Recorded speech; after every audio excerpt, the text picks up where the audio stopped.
So what made you call in? Yes, I was calling in today to talk about Theresa May. Oh, now the way that you said it, it sounded like you were putting a knife through her name. So I take it you don't like her? No, I don't like her. In fact, I'd prefer to be putting her face up on a bullseye and like throwing darts at her. Controversial.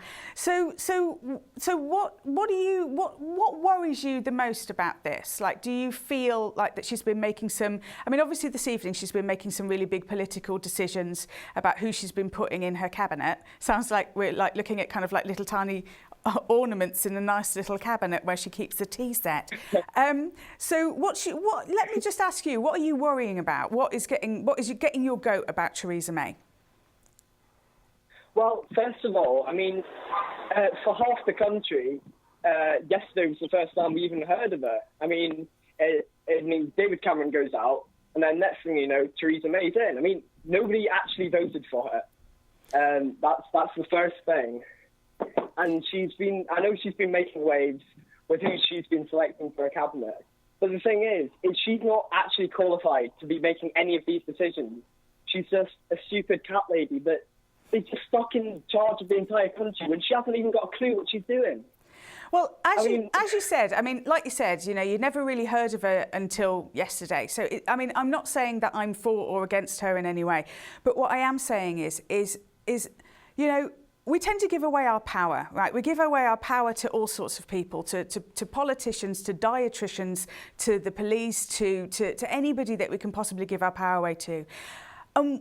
What's winding you up so much about this is the fact that you're feeling powerless because you think that some woman who is completely unqualified to, in a sense, govern your life is going to govern your life. And actually, that's where you're wrong. She's not going to come in and govern your life. There are going to be decisions that she's going to make, and there may be decisions that you don't like that she's going to make. And that is going to be true of any politician or any teacher or any person in authority that we've ever had that comes in. Now, obviously, because we didn't vote for her, there's that sort of feeling. I mean, you probably didn't necessarily vote Conservative anyway.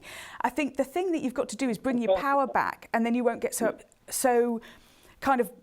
I don't think you're panicky, but bringing your power back into the things in life that you can control. I think there's a serenity prayer about, you know, God give me the serenity to accept the things I can't control and to accept the things I can. Now, whether or not you believe in God or not, it's really darn good advice because there are certain things that you can control and there are certain things that you can't. Now, whether or not she decides to go ahead and call an election in 2020, I think it's 2020, which to me seems far too far ahead considering that she's not an elected Prime Minister. I think I would be calling it a lot sooner. It's way too far ahead. It's too far ahead. Basically, she's right. The problem is that with David Cameron, it was rather the devil you do know than the one you don't. We know David Cameron. We've got the measure of him. We know what he wants for the country. We know his ambitions. But with her, she's an unknown quantity. She could be doing God knows what. She's not that much of an unknown. She's not that much of an unknown quantity. I'd certainly heard of her many, many years ago, and so I think she's not that much of an unknown quantity. And certainly, anything that you want to know about her, you're going to be able to research it. But here's the thing, you know. I can feel all the stress that you are building up in your tummy over this. You've got to let it go. You've got to let it go because this is not destroying the quality of your life right now, but your thoughts about it are. What we think about stuff and how we wind ourselves up through our thoughts actually causes more stress and more damage. These are just thoughts, and you're the thinker of your thoughts. You're not your thoughts. So you can make a decision to say, all right, look, this woman scares the living bejesus out of me, but what I'm going to do is I'm going to stand back and I'm going to witness rather than creating what is known in psychological terms as drama. And drama is always something that when you project yourself into the future, into an unknown element where you feel out of control, then you start to panic. And so when you start to panic by looking forward in time, all you're doing is destroying the present moment. You're destroying your own happiness by worrying about something that may or may not happen in the future. And that's called dramatising something. So what I would just say to you is try really hard not to do that because believe me, life right now in the present moment is great. It's great. We're doing okay. You know, I know that we feel like we're going to hell in a handbag, but what I would say to you is don't get yourself so stressed up that you end up with a knot in your stomach because that knot in your stomach can actually affect your intestines, and it's not good for you to get yourself so wound up about things that you can't control. Accepting things with a little bit of patience and a little bit of distance, and I promise you things will feel better in the morning once you've slept on it. Things always do.